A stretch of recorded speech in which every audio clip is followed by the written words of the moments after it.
नमस्कार, आदाब, सत श्री अकाल दोस्तों। मेरा नाम हेमंत है और आप देख रहे हैं मेरे साथ मेरा चैनल स्पोर्ट्स सफारी। आशा करता हूं जितने लोग मुझे देख रहे हैं सब सुरक्षित रखें, सब खुश रहें और अपने आसपास रहने वाले लोगों को भी खुश रखें। और अगर मेरा कंटेंट पसंद आए तो प्लीज़ जो लाल बटन है ना सब्सक्राइब का, उसे जरूर दबाएं और शेयर जरूर कीजिए ये वीडियो, ताकि ऐसा ही कुछ अच्छा कंटेंट हम लाने की आपके साथ मेरी कोशिश हमेशा रहेगी। ठीक, आज हम बात करने वाले हैं पाकिस्तान के पूर्व क्रिकेटर वसीम अकरम और फास्ट बॉलिंग के, जिनको वन ऑफ द बेस्ट और मेरे हिसाब से बहुत बड़े लेजेंड है, उनके बारे में हम बात करने वाले हैं। और हम क्यों बात करने वाले हैं वसीम अकरम के साहब के बारे में, क्योंकि अभी उनके हाल में ही एक इंटरव्यू दिया उन्होंने इंग्लिश मीडिया में अपना। ठीक, और इंग्लिश मीडिया में उन्होंने इंटरव्यू अपनी बुक के हवाले से दिया, जिसमें उन्होंने अपनी बुक लॉन्च करी है सुल्ताना मेमोरियल करके, जिसमें उन्होंने अपने कुछ अनकहे और अनसुलझे रहस्यों को लोगों के सामने साझा किया है और ये बताने की कोशिश करी है कि कैसे वो कुछ गलत आदतों, फॉर एग्जांपल ड्रग्स के, कैसे वो चुंगल में आए, कैसे उससे वो लड़ाई लड़ी और वहाँ से फिर वापस बाहर निकले, कैसे उनको हमेशा इस तरीके के पाकिस्तान में ताने पड़ते रहे हैं। ताने तो नहीं कहूँगा, हमेशा एलिगेशंस, बहुत बड़े बड़े एलिगेशन लगते रहे हैं कि वो मैच एक फिक्सर है। क्या वो मैच फिक्सर है, ये हम कोई डिसाइड करने वाले नहीं होते हैं। हम बस जो जानकारी मुझे है मैं आप तक साझा करने की कोशिश करूंगा। पहले आप सुनिए उन्होंने क्या कहा।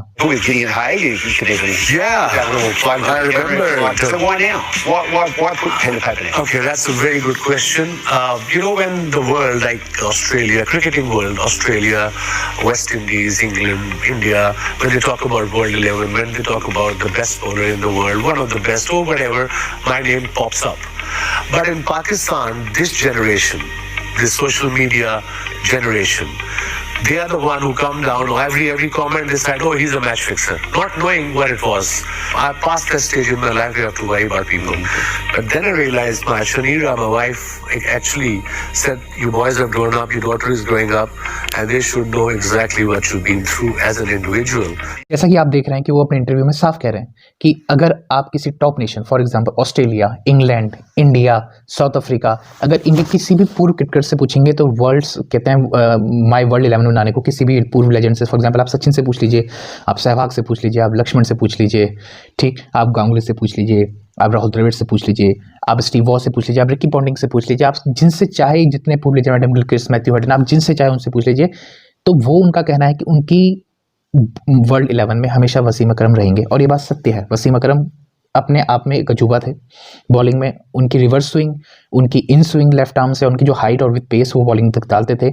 और आपको याद होगा 92 का वो वर्ल्ड कप जो इंग्लैंड के अगेंस्ट पाकिस्तान जीता, और वही वसीम अकरम का ओवर या जिसमें उन्होंने हैट्रिक ली थी, वहीं से पूरा मैच फंसा और पाकिस्तान 92 का वर्ल्ड कप जीता। ऐसे बहुत सारी यादें हैं वसीम अकरम साहब की। लेकिन ये दर्द है, ये दर्द जो है ये बहुत गहरा है मैच फिक्सिंग का वसीम अकरम साहब पे, जो अभी भी लगता है, जिसमें उन्होंने साहब वीडियो में कह रहे हैं कि पाकिस्तान का जो अभी यूथ है, जो सोशल मीडिया अभी ज़्यादातर यूज़ कर रहा है, क्योंकि देखिए हमारे यहाँ भी कहते हैं व्हाट्सएप यूनिवर्सिटी में आपको काबिल नहीं होना पड़ता है, आपको बस समय देना है, आप पास हो जाएंगे। तो वैसा ही हाल कुछ अब सोशल मीडिया का हर जगह ही है। तो उसमें पाकिस्तान में भी उन्होंने यही कहा है कि जो अभी का यूथ है उनको इस तरीके के एलिगेशन बिना कुछ पढ़े, बिना कुछ समझे, बिना कुछ जाने उन पे मैच फिक्सिंग के एलिगेशन लगाए जाते हैं, जिससे वो बहुत आहत हैं। और उनकी वाइफ ने उनसे ऐसा कहा है कि क्योंकि अब उनके बच्चे बड़े हो रहे हैं, ताकि वो लोगों को बताएं और उनके बच्चों को भी ये पता चले और लोगों को बताएं कि वो इन चीज़ों से कितना बुरे तरीके से ग्रसित हुए हैं और कितने बुरे दौर से गुजरे हैं।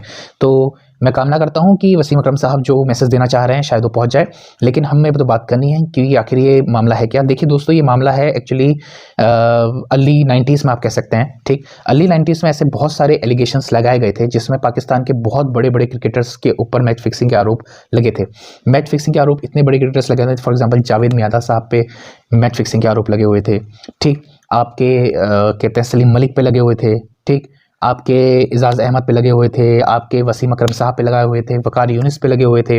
ठीक है, तो ऐसे बहुत तमाम ऐसे बड़े खिलाड़ी हैं जिनके ऊपर कहते हैं एलिगेशन लगे हुए थे। और जस्टिस कयूम की रिपोर्ट, एक कमीशन एक्चुअली बैठाया गया था, क्योंकि 90s में ऐसा माना गया है कि बहुत सारे मैचेस ऐसे थे जिसमें पाकिस्तान अंडर परफॉर्म कर रहा था, और अंडर परफॉर्म करने की वजह से वो मैचेस जो पाकिस्तान बहुत अच्छा खेल सकता था, वो जानबूझ के मैच या तो हार गए या तो वो आप कह सकते हैं कि उन्होंने अच्छा परफॉर्म नहीं किया। तो इसमें सबसे पहला नाम आता है सरफराज नवाज साहब का, जो जस्टिस कयूम कमीशन के सामने प्रस्तुत हुए और उन्होंने साफ बोला कि अर्लीज 1979 और 80s में उनको लगता है कि मैच फिक्सिंग हुई थी। ठीक है, और ये बोला गया था कि 1987 में जो लाहौर में फाइनल हुआ था वो मैच फिक्स था, और उसमें उन्होंने अक्यूज़ किया था जावेद मियादा साहब को। हालांकि इसके कोई पुख्ता सबूत उन्होंने शायद नहीं दिए थे, तो इस कारण ये बात उतनी आगे बढ़ी नहीं। और 93-94 में सलीम मलिक, देखिए सलीम मलिक एक बहुत शानदार बैट्समैन थे, इसमें कोई दो राय नहीं है, बहुत क्लासिकल एलिगेंट प्लेयर थे। और अपने दौर पे जब वो कप्तानी कर रहे थे तो उनका कप्तानी में जो टेस्ट की कप्तानी या वनडे की कप्तानी आप कह लेंगे, उनका रिकॉर्ड बहुत अच्छा रहा।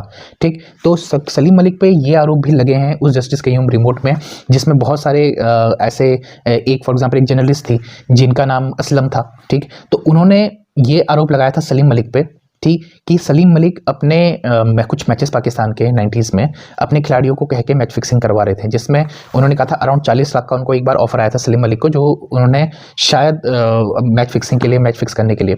ठीक, उसके बाद 96 में आप देखेंगे कहते हैं फिर ये हाल दौर चला कि क्या कहते हैं फिर से मैच फिक्सिंग का उसमें आया, और इस बात को तड़का तब मिला जब बासित अली साहब की तरफ से हवाले से रिपोर्ट किया गया कि बासित अली साहब जो पाकिस्तान के पूर्व क्रिकेटर हैं, बहुत अच्छे एलिगेंट प्लेयर हैं, टेस्ट मैच प्लेयर हैं उनके रह चुके हैं।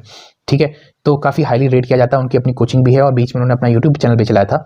तो बासित अली के हवाले से तब 96 में इस तरह की बात आई थी कि बासित अली ने कन्फेस किया है कि उन्होंने मैच फिक्स करा था। ठीक है, अब बासित अली के इस कन्फेशन के बाद, इस तरीके की न्यूज़ आने के बाद पूरे पाकिस्तान में हड़कंप मच चुका था।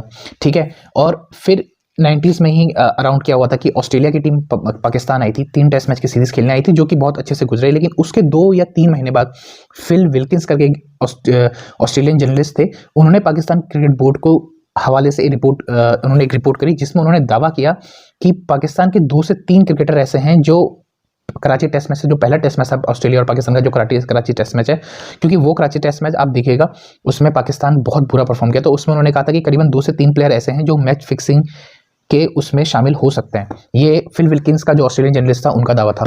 ठीक है, फिर 95 में राशिद लतीफ़ जो वकी वाइस कैप्टन बनाए गए थे पाकिस्तान की टीम के, उन्होंने रिवोल्ट एक तरीके से कर दिया था अपने कैप्टन सलीम मलिक पे। अब देखिए, सलीम मलिक कैप्टन थे और राशिद लतीफ़ साहब वाइस कैप्टन थे, और ऐसा माना जाता है पाकिस्तान में कि राशिद लतीफ़ साहब ने इस करप्शन के अगेंस्ट बहुत तगड़ी लड़ाई लड़ी है, आवाज़ उठाई है।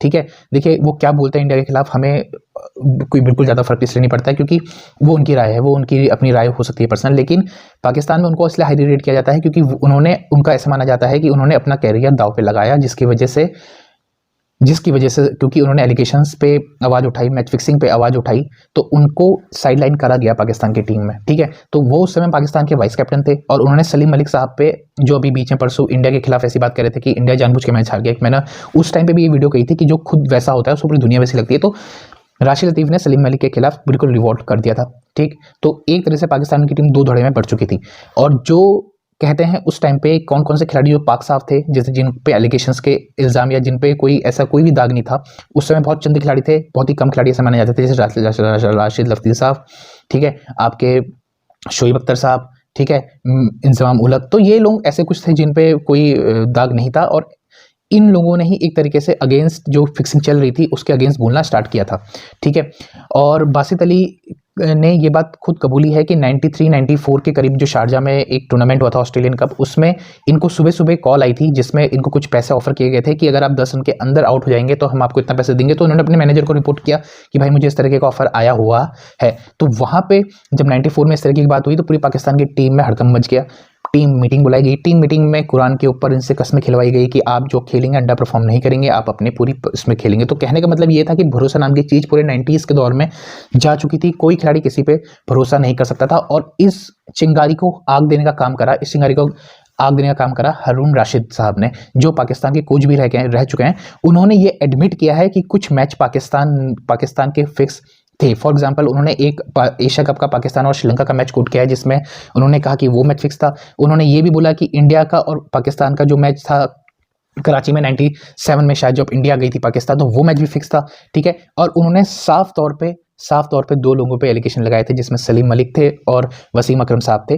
और ये उनसे उन पे एलिगेशन लगाते हुए कि ये दोनों खिलाड़ी शायद मैच फिक्सिंग के लिए हो सकते हैं। हालांकि ये सब आरोप थे, मैं आपको बताना चाहता हूँ ये सब आरोप थे। जस्टिस कयूम की रिपोर्ट में कहीं भी ये इस तरीके से की बात साबित नहीं होती है कि वसीम अकरम साहब ने मैच फिक्सिंग करी थी। उसमें लास्ट में एक तरीके से आप देख लीजिए कोरगंडम में जो मतलब आप कहते हैं ना कि सारांश जो आप निकालेंगे उसमें ये बोला गया था कि सलीम मलिक साहब को पाकिस्तान की टीम से कभी भी कोई फर्दर मैच ना खेलने दिया जाए। इस पे एक तरीके से आम सहमति बन चुकी थी और वसीम अकरम साहब और ऐसे 2-3 खिलाड़ी और जिन पे ये बोला गया था कि उनको एक वार्निंग देके छोड़ दिया जाए।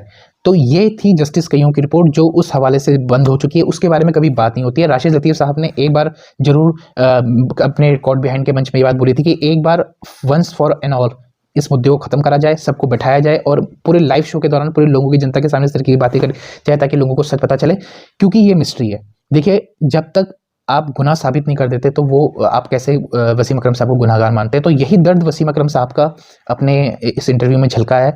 ठीक है, इतना बड़ा खिलाड़ी, इतना बड़ा नाम, इतना बड़ा लेजेंड कि इंडिया के हर आज की डेट में, अगर जैसे इरफान पठान जब आए थे तो उनके आइडल भी वसीम अकरम साहब थे। तो बहुत लोग इंडिया से भी आइडलाइज करते हैं वसीम अकरम साहब को, और उनकी वाइफ ऑस्ट्रेलियन है, तो ऑस्ट्रेलिया में भी उनका आना जाना उतना ही लगा रहता है। तो कहने का मतलब ये है कि वहाँ के भी लोग उनको उतना ही आइडलाइज करते हैं, पूरा वर्ल्ड क्रिकेट उनको आइडलाइज करता है। लेकिन उस वसीम अकरम साहब को भी दिक्कत है इस बात से कि उनको अभी भी एक फिक्सर की नज़र से देखा जाता है। तो देखिए, हमको ये नहीं पता कि कौन सब सही बोल रहा है, कौन गलत बोल रहा है, पर मुझे ये ज़रूर लगता है कि अगर एक बार उस रिपोर्ट को अगर जाके आप लोग पढ़ेंगे तो आपको थोड़ा समय लगेगा, लेकिन आपको समझ में आएगा कि वो रिपोर्ट में सिर्फ एक एलिगेशंस है, एक एलिगेशन लगाए गए हैं जिसका कोई पक्का सबूत कहीं पे भी किसी ने भी नहीं दिया है। तो एलिगेशन के बिना पे तो देखिए, तो एलिगेशन तो आप किसी पे भी लगा सकते हैं। ठीक, तो अब बात यह है कि आप क्या वसीम अकरम साहब को इस बात के लिए गुनहगार मानते हैं। ठीक, ये मैं आप लोगों पे छोड़ देता हूँ, लेकिन मेरे लिए वसीम अकरम साहब एक लेजेंड है जो बहुत लोगों को क्रिकेट में इंस्पायर करते हैं। और आपने देखा होगा आईपीएल की टीम में कोलकाता नाइट राइडर के साथ भी वो जुड़े थे, तो वहाँ पे मोहम्मद शमी के साथ उन्होंने काम किया था। तो बहुत युवा क्रिकेटरों के साथ उन्होंने काम करा है, सिर्फ इंडिया में ही नहीं, पूरे ऑल ओवर द वर्ल्ड में। उन्होंने बहुत अपनी अपनी छोटी छोटी फ्रेंचाइज, इवन एमआरएफ करके जो एमआरएफ करके क्रिकेट अकेडमी है इंडिया की, उसमें भी उन्होंने वहाँ पर काम किया इंडिया के साथ आईपीएल से पहले। तो देखिए, अब आपको अगर मेरा कंटेंट पसंद आए तो प्लीज़ सब्सक्राइब जरूर कीजिएगा चैनल, और शेयर जरूर कीजिएगा। और अपनी राय अगर आपको लगता है कि आपको रखनी है तो प्लीज़ कमेंट बॉक्स में अपनी राय जरूर रखिए। मिलते हैं अगली वीडियो पे, तब तक के लिए नमस्कार, जय हिंद।